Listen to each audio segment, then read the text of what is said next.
Good evening and welcome to News of the World. It's Monday, August 3. Tonight we drift slowly across 28 countries from Kyrgyzstan to Egypt. There's nothing you need to do and nowhere you need to be. Settle in and let the world turn.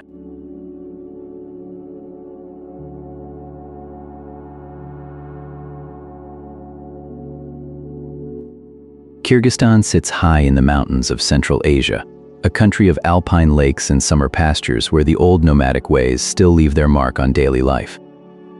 This week, it hosted a visitor from just across the plain, the president of Uzbekistan, arriving for a state visit and staying on for a broader regional consultative meeting among Central Asian leaders. It's the kind of gathering that might not make much noise beyond the region, but it matters quietly to the people who live here. These are countries that share rivers, trade routes, and family ties that long predate the borders drawn on maps. When they sit down together, they're talking about water and energy, about roads and crossings, about the practical business of being neighbors in a part of the world where geography makes cooperation less a luxury than a necessity. Kyrgyzstan knows something about that necessity. Its mountain glaciers feed the rivers that flow downstream to farms and cities beyond its own borders, and the balance of who gets what and when has long been one of the delicate questions of this region. So a state visit here isn't only ceremony. It's a reminder that the relationships between these countries are lived and daily shaped by the land they share. And in the high quiet of Bishkek, where the mountains rise just beyond the rooftops, that work of being good neighbors goes on, unhurried, steady, and small in the way that lasting things often are.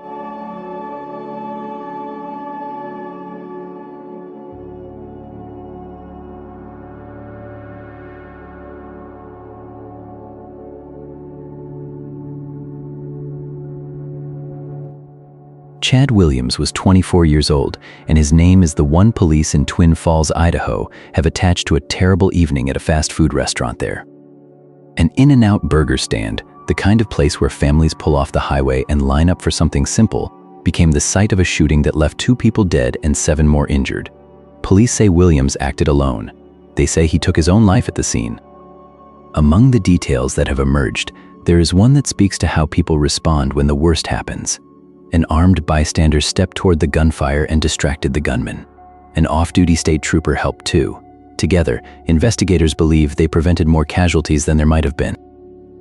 We don't know much yet about the people who were killed, or the 7 who were hurt and are now being treated in hospitals.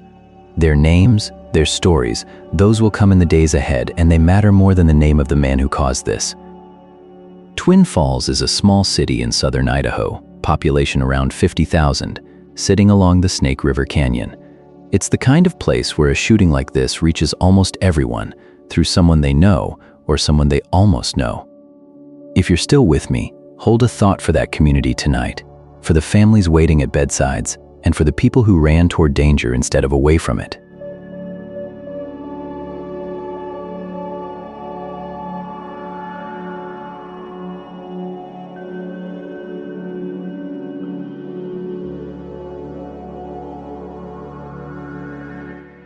Liechtenstein is a small place, fewer than 40,000 people in the whole country, tucked between Switzerland and Austria along the Rhine. So when something touches 31,000 records, it reaches almost everyone. These days, the principality is dealing with the aftermath of a cyber attack in which roughly that many ownership certificates, documents tied to legal entities registered there, were stolen. It's the kind of thing that in a larger country might register as a line in the business pages here. It feels closer to home. Liechtenstein has built its identity around discretion and trust, around being a quiet, dependable place to keep things safe. An event like this tests that, not loudly, but in the way that matters, in the quiet confidence people place in institutions. The details of how it happened are still emerging, and the sources are thin, so I won't speculate on the mechanics. What we know is the scale, tens of thousands of records, copied and taken. Authorities are presumably working through what that means, who's affected, what exposure looks like, what comes next. For a country this size, a breach isn't abstract. It's neighbors and employers and the small companies that make up the backbone of the local economy. If you're still with me, you might sit with that for a moment. The particular vulnerability of a small place whose greatest asset has always been its steadiness. Liechtenstein will sort this out, as it has sorted things out before, but this week, It's a reminder that even the quietest corners of the world aren't untouched by the noise beyond them.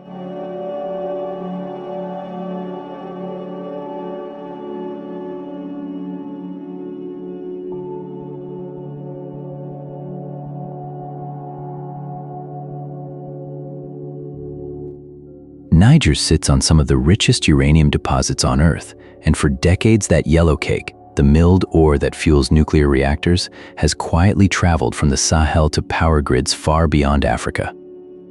It's a strange thing to think about, a landlocked, largely arid country, much of it on the edge of the Sahara, sending energy outward, while many of its own villages still wait for reliable electricity. These days, that flow has grown more complicated.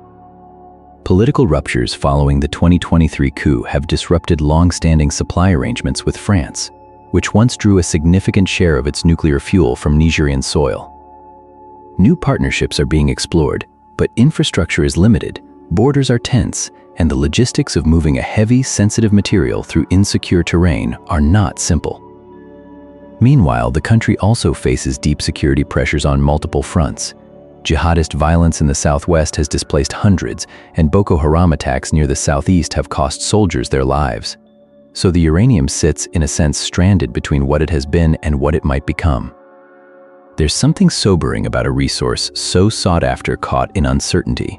The world still wants what Niger has, but the path from the mine to the reactor has never been straightforward, and now it's harder. If you're still with me, hold that image for a moment. The desert, the ore, the long road out, and the people who live alongside all of it, waiting for steadier days.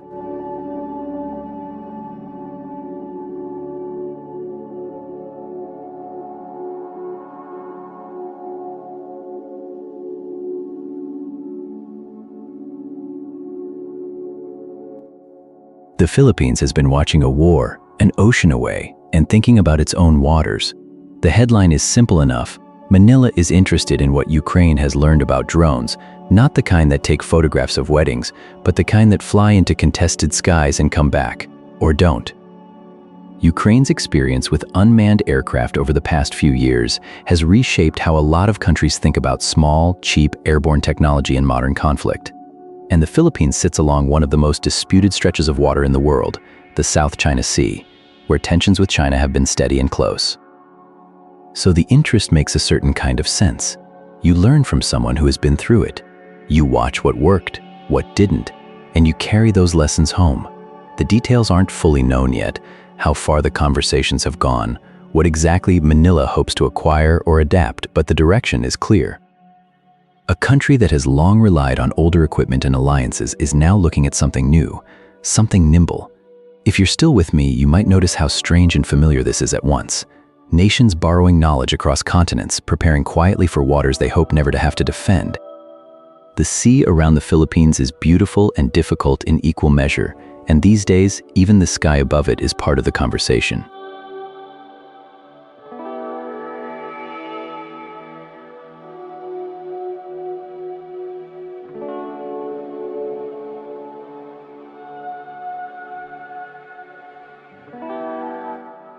The United Kingdom has long carried its relationships across continents, and one of the quieter ones, the one with Turkey, has been drawing a bit more attention lately. There's a suggestion, reported in the Turkish press, that these ties could grow closer under a figure named Burnham. The details are thin, and the full picture hasn't arrived yet, but the headline alone tells us something worth noticing: that between two countries separated by a great deal of geography and history, there are people on both sides looking for common ground. The UK and Turkey have always had an unusual relationship, not the loudest alliance, not the most photographed, but steady in its way. Trade, diplomacy, culture. The threads run quietly between London and Ankara, between British ports and Turkish coastlines. And when a name surfaces in the news suggesting that those threads might be gathered closer, it's worth pausing on, even without the full story in hand. If you're still with me, you might notice how often the most interesting international stories are the ones that arrive in fragments. A headline from a distant paper, a name, a possibility. Not everything needs to be fully formed to be worth carrying into the night. Sometimes the seed of a story, the idea that two places might lean toward each other a little more, is enough, And so the United Kingdom turns, in its slow and complicated way, toward another conversation across the water, and we'll see in time what comes of it.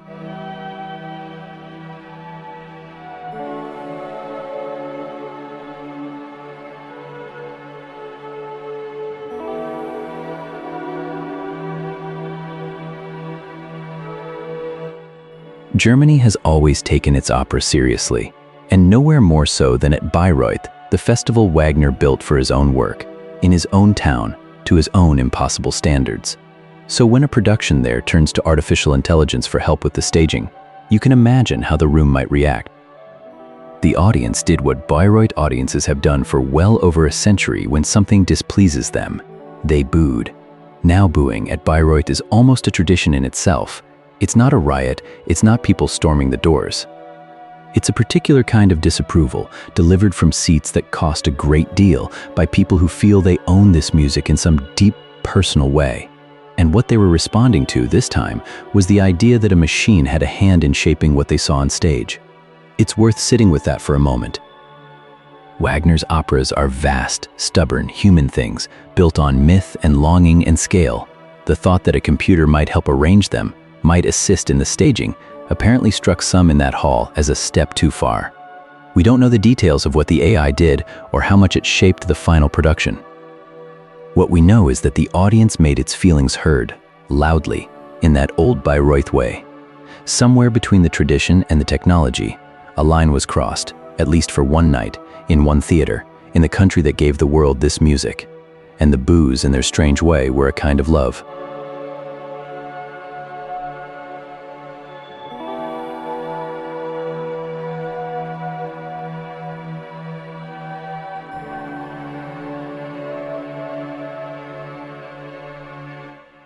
Pakistan holds some of the tallest mountains on Earth, and those mountains have a way of reminding us how small we are.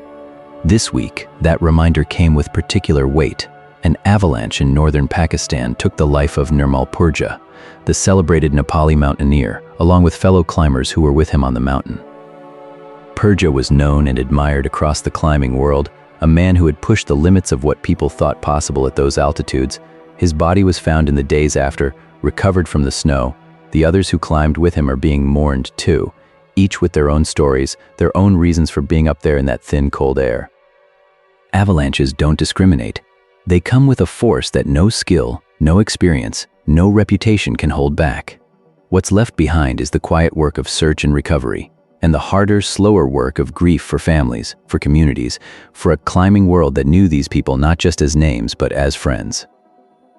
If you're still with me, you might picture those northern ranges tonight, the peaks still standing, indifferent and beautiful, and the valleys below where people are waiting for news they hoped they'd never hear. Pakistan has lost visitors before to its mountains. It will lose them again. But each loss is its own thing, and this one is being felt deeply, far beyond the borders of any single country.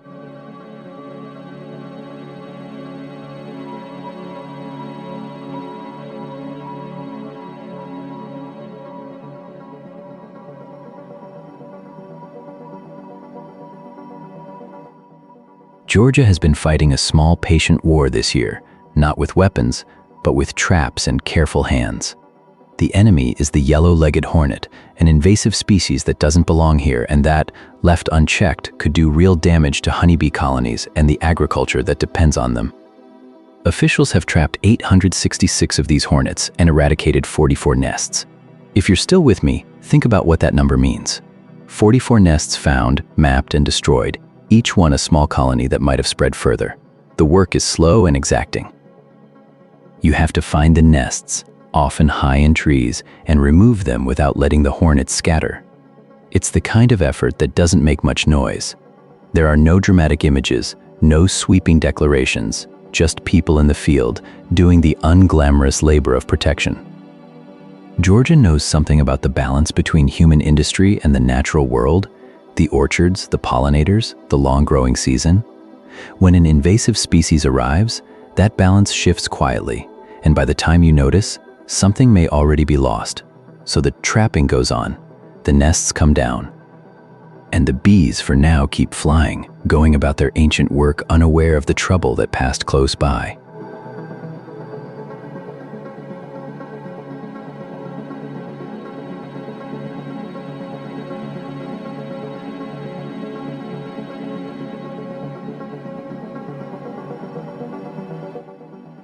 Tonga, 2 seats in parliament will soon be contested again after a pair of ministers stepped down following bribery convictions. The resignations mean voters in those constituencies will return to the polls, choosing new representatives to fill the vacancies left behind.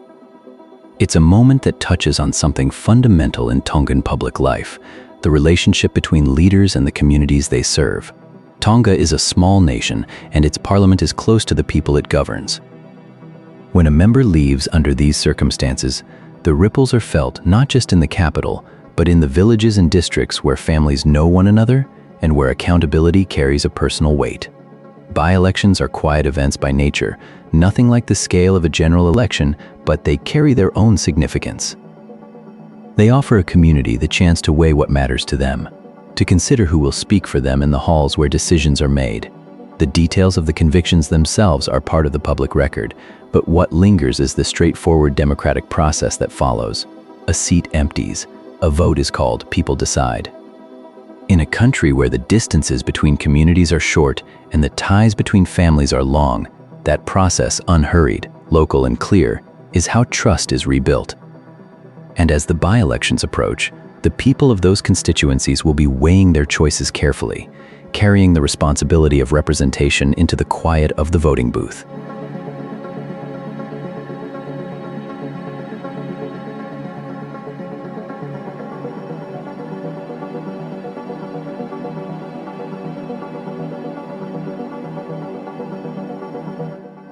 Sierra Leone has taken a step that's quietly significant.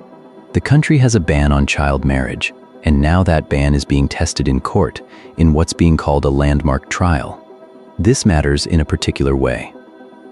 Child marriage has persisted across West Africa for generations, tangled up in poverty, tradition, and the hard economics of families with few choices.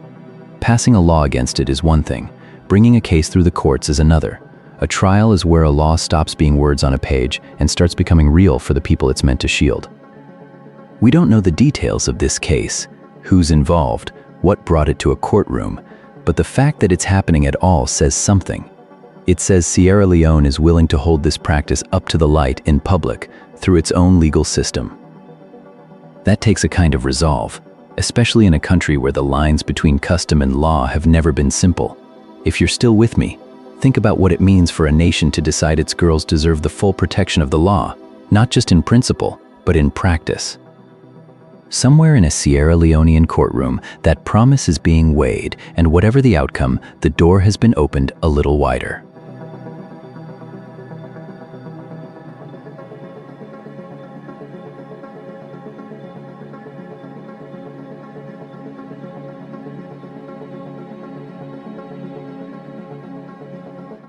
Venezuela has announced that transition talks will begin this week. A small phrase, but one that carries a great deal of weight for a country that has known years of political deadlock and deep uncertainty. The word transition can mean many things in many places. In Venezuela, it has meant a long argument over who legitimately holds power, over elections whose results have been disputed, and over the hopes of millions who have left, and millions more who have stayed. What these talks will look like, who will sit at the table, and what they will actually agree on, those details remain to be seen. But the simple fact that conversations are being described as starting rather than stalling is something people there will notice. Venezuela has been through a difficult stretch even beyond politics. There have been earthquakes near La Guaira that left communities unrecognizable. There are families caught between deportation and detention, lost in the chaos that followed, and there are quiet signs of economic shifts, investors watching from a distance, old energy companies circling back, the United States Treasury reportedly helping with reconstruction efforts. So when the government says talks will begin, it lands against that backdrop, not just politics in a room, but a country trying to find its footing after a long, unsteady time. If you're still with me, hold that thought for a moment. Somewhere in Caracas this week, people will be watching to see if the words turn into something real. For now, that's where Venezuela stands. At the edge of a conversation it has been waiting a long time to have.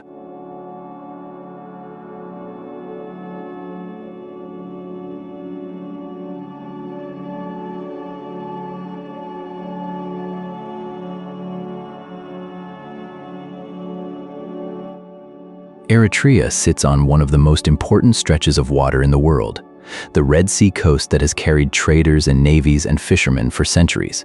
These days, that coastline is drawing fresh diplomatic attention. Eritrea and Sudan have been building what's being called a strategic partnership aimed at greater stability and integration across the Horn of Africa and the Red Sea region. The details remain limited, but the intention is clear enough. Two neighbors who have known their share of turbulence are looking toward each other and toward the sea they share, searching for firmer ground. It's part of a wider pattern. Saudi Arabia has also been forming a Red Sea security bloc with 5 African countries, responding to rising maritime tensions along these waters. For Eritrea, a small nation with a long coastline and a history of self-reliance, this kind of regional alignment represents a quiet but meaningful shift, an opening outward. And life along the coast and inland continues its own rhythm. Over 400 patients recently received eye surgeries across the country. Extensive water and soil conservation work has been underway, people tending the land against erosion and drought. And a young footballer named Suleiman Ibrahim was celebrated as top scorer in the CECAFA Under-23 Challenge Cup, a small triumph, but the kind that echoes in a neighborhood, in a family. If you're still with me, hold Eritrea in mind for a moment.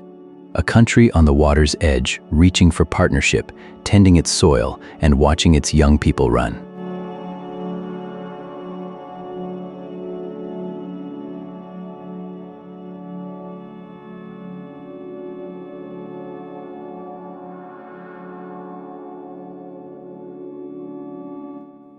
Burkina Faso has found itself on a human rights watch list, added by monitors who've grown concerned about a crackdown on civil society within its borders.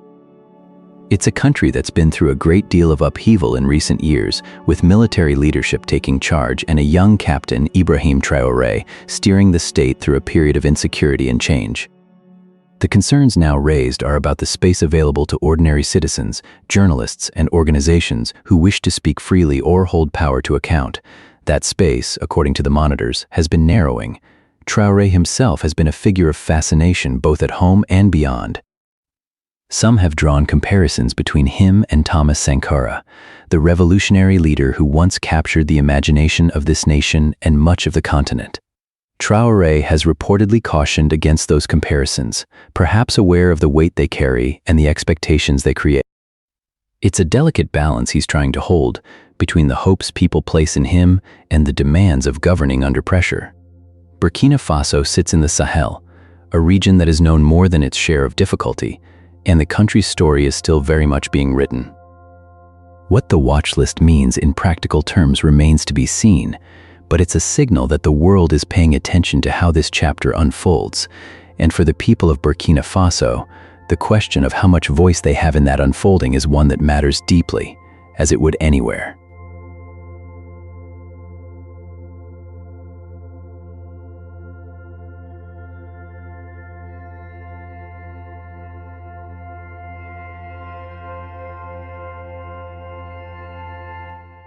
Ireland knows how to wait for something it loves, and in Gaelic football, few counties have waited as long or as faithfully as Galway. They beat Kerry in the All-Ireland Senior Football Championship final, winning the title for the first time since 2004. That's a gap of more than 2 decades, a whole generation of supporters who grew up hearing about the great Galway teams of the past, but never quite seeing their own lift the cup. Kerry, of course, are the aristocrats of the sport, the county every other team measures themselves against. To beat Kerry on the biggest day is to beat the standard itself, so there will be celebrations in Galway tonight, and probably for some nights after. The kind of celebrations that happen in small towns and across county lines, in pubs and on street corners, wherever people gather who have been following the team all year, all their lives really. Gaelic football is an amateur sport, which means the players on the pitch have day jobs and ordinary lives the rest of the week. They play for their parish, for their county, for the people they grew up beside. That's what makes a day like this feel different from other sporting triumphs. It belongs to a place, and the place belongs to them. If you're still with me, just imagine a county settling into the evening with a long-held wish finally answered. Something like that?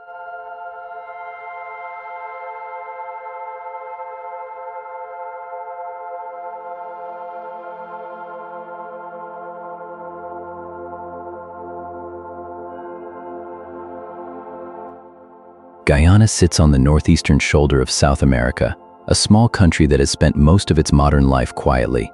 Sugar, rice, timber, the slow rhythms of the coast. These days, though, the world is watching it closely, because just offshore, beneath the Atlantic, some of the largest oil discoveries of this century have come up out of the deep water. The wealth is staggering in scale, and it is arriving faster. Many Guyanese would tell you than the country's roads, hospitals, and institutions were built to handle. Bloomberg describes it as a crushing weight, and that phrase carries something true.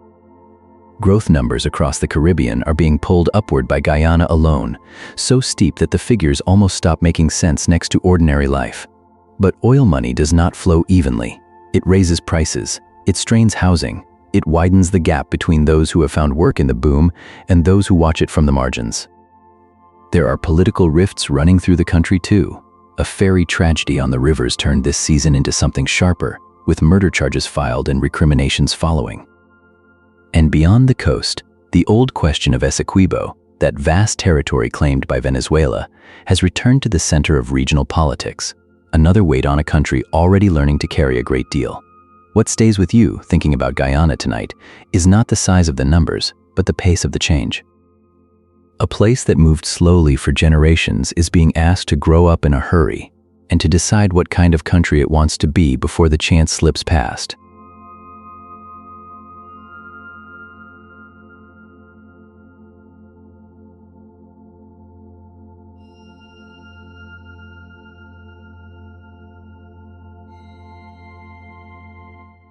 France's renowned Bordeaux wine country has been charred by wildfire, a jarring image for a region more accustomed to the slow rhythms of vineyards and harvest than the sudden violence of flame.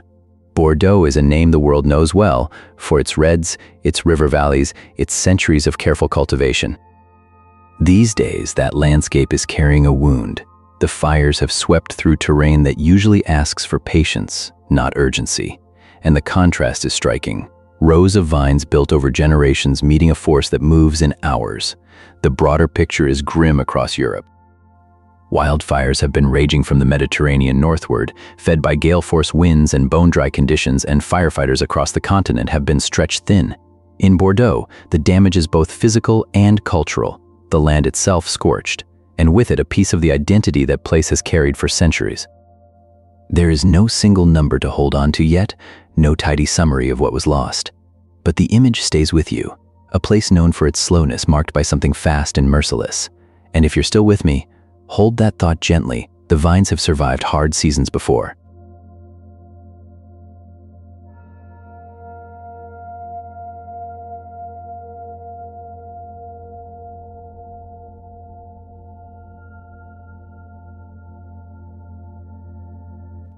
Fiji has been thinking again about how it votes. It is a question that sounds technical, and in some ways it is proportionality, regional representation, the architecture of a ballot, but for Fiji it keeps coming back to something more human. How do you make sure every community across islands spread wide across the Pacific feels that Parliament actually hears them? The country has tried several electoral systems over the years. Each one carried a hope that the right framework could ease old tensions between ethnic groups, between regions, between the coast and the interior. And each one, in time, revealed its own imperfections. The conversation now turns on three things: regionalism, so that geography is not forgotten in the counting; proportionality, so that seats reflect something close to the real will of the voters; and institutional integrity, so that people trust the process itself. None of these are abstract in Fiji. They touch on how power is shared, who gets to speak for whom, and whether a vote cast on a distant island carries the same weight as one cast in Suva. There is no single answer, and nobody in Fiji pretends there is. But the willingness to keep asking, to keep refining the design rather than settling for what is merely familiar, says something steady about the place. If you're still with me, you might sit with that for a moment. A small country taking its time with a hard question, trying to get the structure right so that the people inside it can get on with their lives.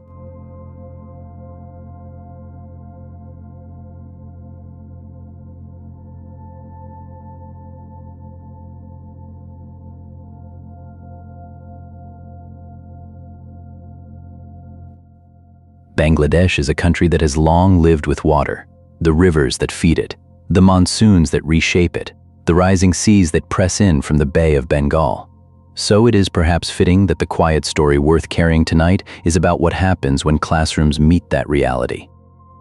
UNESCO has been drawing attention to the way climate change is reshaping education across Bangladesh, where floods and erosion can shut schools for weeks at a time, and where families sometimes have to choose between keeping a child in lessons and keeping them safe.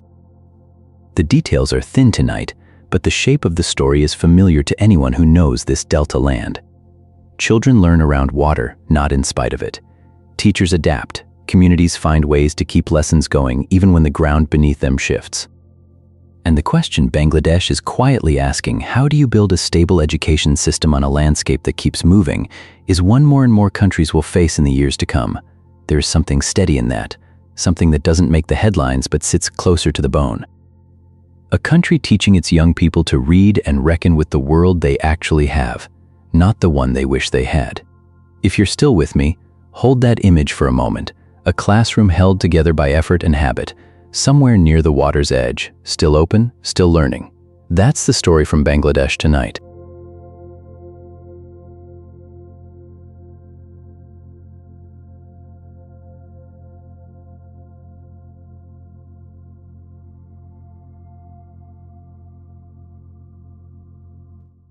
In southern Israel, the ground moved, not much, but enough to notice.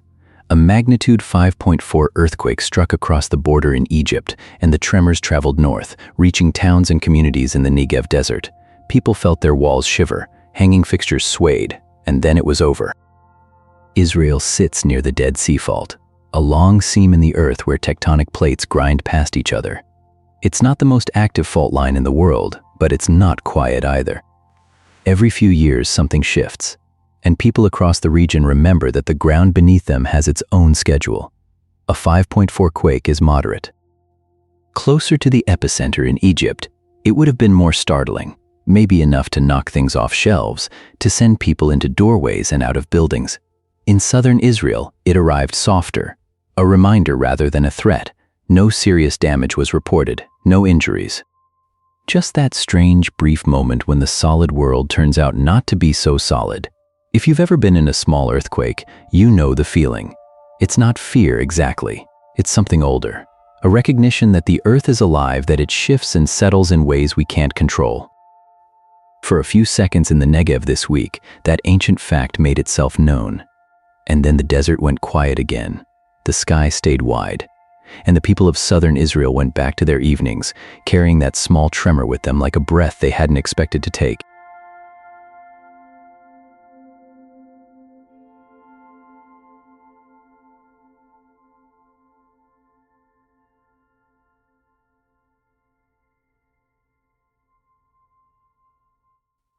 Albania has opened the review of candidates for its next prosecutor general. It's the kind of story that might not travel far beyond the country's borders, but inside Albania, it carries real weight.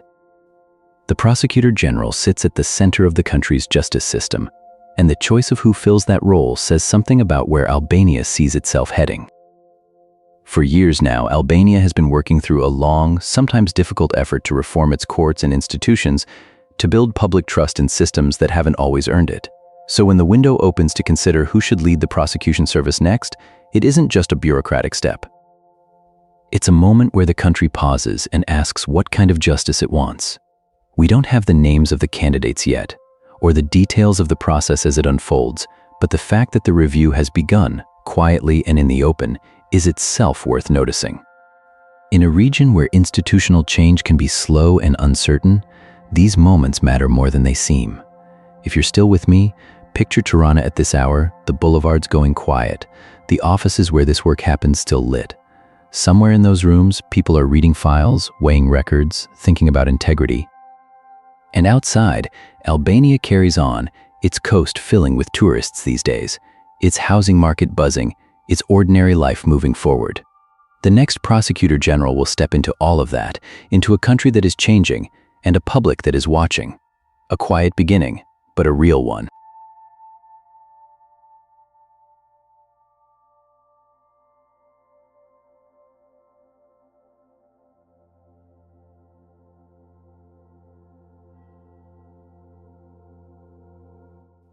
Barbados has been saying goodbye to Sir Garfield Sobers, and the whole island has felt the weight of it. If you grew up anywhere the wind blows in from the Caribbean Sea, you know the name Sir Gary, as they called him at home, was more than a cricketer. He was the kind of player who made people believe that a small island could produce the very best the world had ever seen, and he did it not with noise, but with a grace that stayed long after the innings was over. The headlines tell us that Barbados honored him with a funeral fit for a legend, and that merit made him immortal. That last part feels right. There are players whose records speak, and there are players whose presence speaks louder. Sir Gary was both. People who never saw him bat still talk about him the way you talk about someone who changed what a place believed about itself. In Barbados, cricket is not a pastime. It is something closer to a language, a way the island tells its story. And for decades, Sir Garfield Sobers was the finest sentence that story ever produced. So the island gathered, and the bells rang, and a country paused to thank a man who gave it something no one could take away. If you're still with me, hold that thought.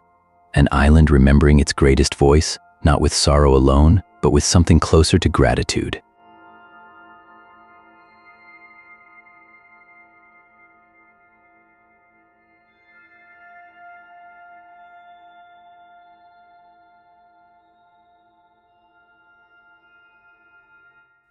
The Dominican Republic has spent these days quietly tending to a friendship that had grown strained. Alongside Venezuela, it has announced that both countries will work to normalize bilateral relations, to repair a diplomatic bond that had frayed during the long political crisis surrounding Venezuela's president, Nicolás Maduro. The dispute had placed these two Caribbean neighbors on opposite sides of a regional fault line, and for a time, the distance between them was more than just the sea.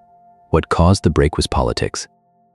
What's bringing them back, it seems, is the recognition that proximity matters, that two countries sharing the same waters, the same trade routes, the same families scattered across both shores, cannot afford to stay apart indefinitely. Details of how the restoration will unfold remain modest, but the intention itself is the story. Two governments choosing to sit down again rather than stand apart. In Santo Domingo, where the next Central American and Caribbean Games are already taking shape for 2026, the idea of regional togetherness feels less abstract than it might elsewhere. The Dominican Republic sits at a crossroads, Spanish-speaking, Caribbean, deeply connected to both its island neighbors and the wider hemisphere. Diplomacy here doesn't always move quickly, and old disagreements don't vanish overnight, but there are weeks when the quiet work of repair begins, and this seems to be one of them. If you're still with me, just hold that thought. Two countries choosing to turn back toward each other, and the slow, patient work that turning requires.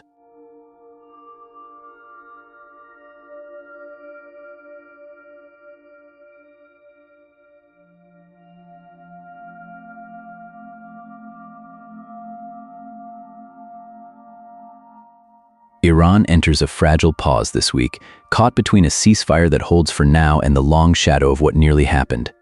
Not long ago, the United States had been moving toward military strikes. Those strikes were called off, and in their place, talks are now set for Monday. No deadline has been set for reaching a deal, which means the road ahead is open-ended, neither rushed nor resolved. The Gulf states played a quiet part in this turn. Their leaders pressed the American president to hold off, to choose conversation over escalation, and he has said their input weighed heavily in his decision. For people living in Iran, the difference between strikes and talks is not abstract. It is the difference between bracing and breathing, even if only briefly. Oil markets felt the shift too. Prices dropped sharply when the planned strikes were called off, as if the whole region exhaled at once. But a ceasefire is a delicate thing. Iran and Israel both remain on alert, and there are those who note that wider conflict had been contemplated, with help from groups Iran has long relied on across the region. So the picture is not simple, and it is not finished. What there is for now is a doorway, talks on Monday, no clock ticking beside them, and a country waiting to see whether the pause becomes something more lasting. If you're still with me, we'll carry on.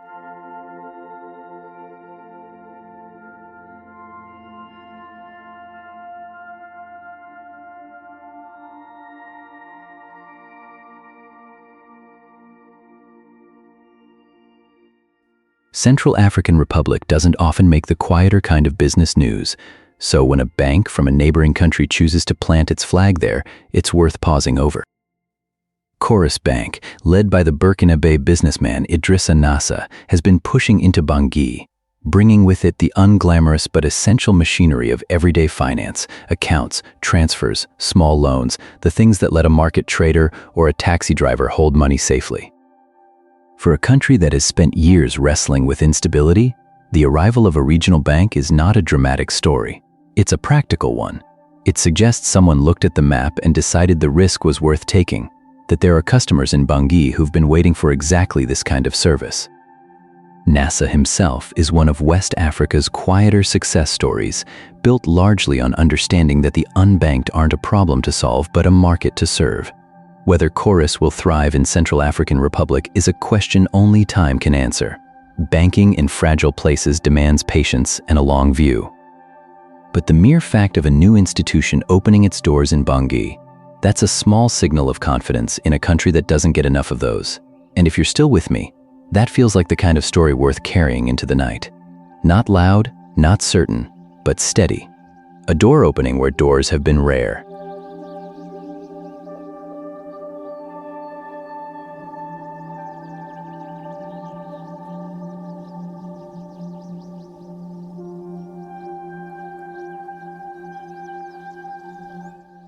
Lesotho sits high above the rest of southern Africa, a kingdom wrapped in mountains, and the music made there has always carried something of that altitude, clear, proud, and close to the wind. These days, there's a new note of possibility in the air. The All Africa Music Awards, known as AFRIMA, has signed a partnership with the Lesotho Music Association, an agreement meant to boost the country's music industry and give its artists a sturdier bridge to audiences beyond their borders. For a small nation, that kind of doorway matters. Talent has never been the question. Lesotho musicians have long blended traditional sounds with gospel, hip-hop, and Afropop, shaping songs that feel both rooted and restless. What's been harder is the infrastructure, the studios, the promotion, the connections that carry a voice from a mountain village to a continental stage. That's the gap this partnership hopes to narrow. AFRIMA, which celebrates African music across the continent, brings a network and a platform. The Lesotho Music Association brings the artists the knowledge of what plays in Maseru and in the Highlands, and the understanding of which stories are ready to be heard. Together, they're looking at training, exposure, and the slow work of building an industry that can sustain its own. If you're still with me, picture a young musician in Lesotho tonight, maybe rehearsing in a quiet room, maybe sharing a rough recording on a phone, and knowing that the path from that room to the rest of Africa just grew a little wider. It's a modest story, perhaps, but music has a way of traveling further than anyone expects.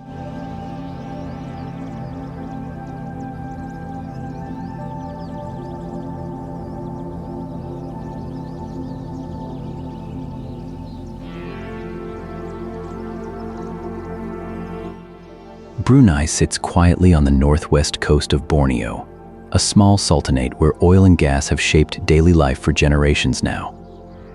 Out beyond the shoreline, beneath the shallow waters of the South China Sea, lies the infrastructure that has long underpinned the country's prosperity. Pipelines carrying oil from offshore platforms to facilities on land. Some of those pipelines have been there for years, doing their silent work, and the time has come to give them attention. A company called Subsea 7, which specializes in subsea engineering, has been awarded a contract by Brunei Shell Petroleum to carry out pipeline replacement work offshore.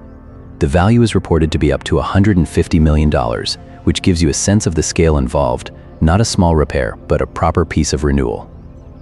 It is the kind of work that happens out of sight, far from the streets of Bandar Seri Begawan, where most people go about their evenings without thinking about what lies on the seabed.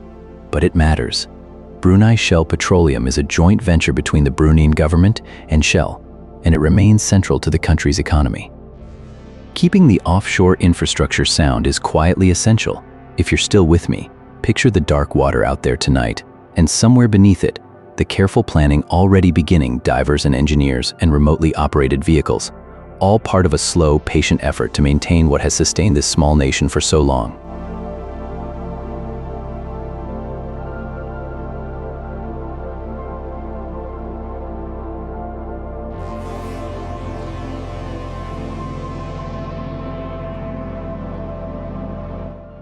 Egypt sits on the quieter edge of a restless region, and these days the ground there reminded everyone of that fact. A moderate earthquake measured at roughly magnitude 5.3 struck near the country's Suez region. The shaking traveled well. People in Cairo, that great dense sprawl of 20 million, felt their buildings sway. And the tremor kept going, rippling northward, so that communities across central and southern Israel also felt the earth move beneath them, hundreds of kilometers from where it began. There's something humbling about a fault line that doesn't respect borders. The same pulse of energy that startled someone in a Cairo apartment reached a kibbutz in the Negev a few moments later, a shared moment of unease across a region that doesn't often share much quietly. The reports describe it as strong but not catastrophic. A 5.3 is the kind of earthquake that rattles dishes, sends people into doorways, and then passes. No headline spoke of collapse or loss, and that absence, if you're still with me, is worth noticing. It means most people went to bed that night with a story to tell rather than a disaster to survive. Egypt has seen larger quakes, and it will again. The ground beneath the Suez, where continents slowly grind against each other, doesn't keep a schedule anyone can read. But this week, it gave a nudge rather than a shove, and the region felt it together briefly before settling back into the ordinary stillness of a warm night. And that's the world for tonight. Wherever you are, whatever tomorrow holds, rest easy. The world will keep turning slowly while you sleep, and we'll take another quiet trip around it tomorrow night. Good night.